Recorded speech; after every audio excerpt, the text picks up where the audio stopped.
too close to give up now, Gary? Do you think they are close to achieving anything? I don't think they're close to winning the league. I don't think they're close to winning the Champions League. I don't think they're close to Liverpool, City or Chelsea at the moment. I mean, it's painful watching that interview. It's painful. You know, we see managers, I've been there for a short period, had to field questions like that, and it's not great, but it's part of the game. It's what you're there for. You're at Manchester United. It's a big boys' game. It's a big boys' club. And you lose a game against Liverpool 5-0 at home, you're going to come under horrific pressure. And what I've got no doubts is that the club are a lot more... The club's different today. If this was in the immediate Sir Alex Ferguson aftermath, Ole would be in massive trouble tonight. I think the club will hold the nerve. I don't think they've planned for a new manager in this season. I think they'll get to the end of the season. I think they'll sit with Ole to the end of the season. I know there'll be a massive outcry from fans, from the media, from everybody that Ole Gunnar Solskjaer should be sacked. And I can understand that after that game, 5-0. It's nowhere near good enough. That was a monstrously bad day. And it takes some recovery. I lost 7-0 in Barcelona once, and I knew full well after that I was struggling. I was done. But I think this club is a lot more stable in terms of the ownership. I'd like to hear from the ownership more. They said they're going to communicate with the fans. They haven't done. I think now might be the time for them to communicate with the fans if they're going to back the manager over the next 6 to 8 months, which I think they will, because, you know, we've all asked the questions. The media asked the questions of the club's communications department over the last few weeks, and the feeling is, no, we believe in this project. This is going to be some bumps and obstacles along the way. Sancho, Varane, Ronaldo have not settled into the team yet, but once they do, we'll start to get it right and they'll get results. Ole believes he's close. You know, I remain to be convinced because I look at those players on the pitch and I watch the other teams. Unfortunately for me, I have to go and watch Manchester City live a lot and Liverpool and Chelsea, and they're really good. And Manchester United aren't good.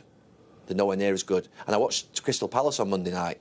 I look, really good performance. I want to see performance. I want to see a structured, organised performance. And I want to see it next Saturday, because I'm going down to White Hart Lane next Saturday to Tottenham. It's got to start now. It had to start today. Do you really think anything's going to change unless the coaching staff changes? Dave, look, at the end of the day, you as I know, this team finished second last season. They've added great players to that group of players that they had last season. Everybody was buzzing 5-6 weeks ago here. It's now gone from there to there. So the reality of it is something's got to change quickly, because they can't keep getting panned like that. City are coming here in 2 weeks. And, I mean, look, Liverpool have beat them off the park today. City might beat Manchester United 1-0, but it might be even worse, because they might toy with them, like, you know what Mayweather used to do, not let them have a punch. And that's the fear. What's going to happen in the next couple of weeks? They've got to get back on the bike quickly on Monday. The club are stable in the sense they're not going to sack the manager. And I believe they'll follow that through, even despite that today. But that brings unbelievable pressure. You say the club is stable, and they won't make a decision right now, and I don't think they should. But you can change stable for the terrified to make a change, because they're terrified to bring someone in, like they did with Van Gaal or Mourinho, and it's not a Manchester United guy. So I think the Manchester United board right now, I don't think it's a case of staying strong. I think it's a case of actually panicking. What would you do? We don't want to go back to someone coming in and doing their own thing. But on Monday, I wasn't trying to be critical of Ole Gunnar Solskjaer. I actually think he's done a really good job to this point.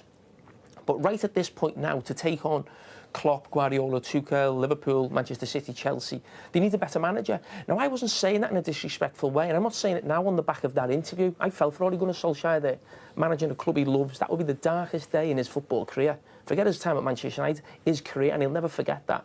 So you'd always have that sympathy for a manager. And I don't want to get involved in a slanger match. You know, Ole said something back, and rightly so. He should back his own corner.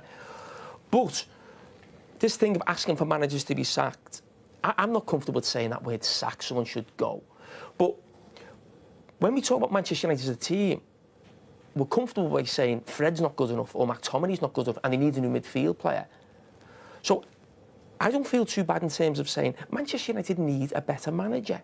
Ole Gunnar Solskjaer isn't a manager for Manchester United. Now, he's done really well, but when you want someone to go to that next level or take them to a title or a Champions League, and that's not being disrespectful. As I said, as he said before, for 2 or 3 years, you've almost enjoyed what they've done, the players they brought in, the players they've got out, getting better. But now you just said then, the big boys, and unfortunately, Ole Gunnar Solskjaer will never be Jurgen Klopp, Pep Guardiola or Thomas Tuchel. It's staring you in the face. Do you ever stop and think about what somebody else of that kind of calibre could achieve with this collection of individuals? No, I don't think of it at all, to be honest with you, Dave. I genuinely don't. I've seen Jose Mourinho come into this club and Louis van Gaal and been wholly disappointed. Gary, can I... you say that all the time. just because a manager before, a great manager's failed, doesn't mean you shouldn't be looking, whether now or in the summer, Jamie, to get a manager who's got a great CV. Let me speak as a Manchester United fan. I never asked for Ron Atkinson to be sacked as a fan growing up. I'm not asking for you to ask Manchester United fans who love this club in this stadium today, not asked for Ole Gunnar Solskjaer to be sacked. I don't want you to ask for that, and I wouldn't expect you to ask for that. What I'm saying is, Chelsea last season changed the manager when they won the Champions League, a top-level manager. Chelsea have a model. Chelsea have a model. I didn't want David Moyes to be sacked. No, I'm not asking you to ask for a manager. What I'm saying is you can't keep going back and saying, because Jose Mourinho fell, we shouldn't try and get a top manager into this club. The reason the board will stay stable at this time and go at least to the end of the season is because of what happened with Jose Mourinho, with Louis van Gaal. They won't bring a hitman in again. A hitman that comes in and does a job for 2 years, they're not going to do that at the club again. They're going to stick with Ole till the end of the season. Ole's got to win a trophy this season, and I think they'll stick with him to the end of the season. But this is painful. Look, in any other club, he's in massive trouble tonight.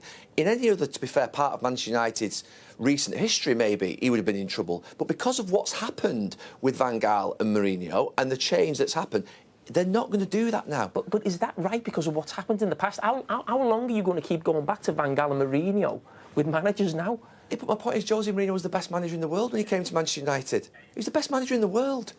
And he didn't do it. He didn't do it here. They've got that experience at this club. So Manchester United shouldn't look for the best manager in the world Conte's because available. of Mourinho. Conte's available. I wouldn't bring him to Manchester United. I wouldn't bring him here now. I wouldn't. Why? I don't think he's a fit for Manchester United. I don't think he's a fit. I might be wrong. They might bring him here tomorrow and I'd get behind him. But I don't think he's a fit. We've seen a coach with a specific style like Louis van Gaal didn't work here. I'm not saying there isn't a manager that can come to Manchester United and do well. And one day, if Ole isn't here, I hope that happens.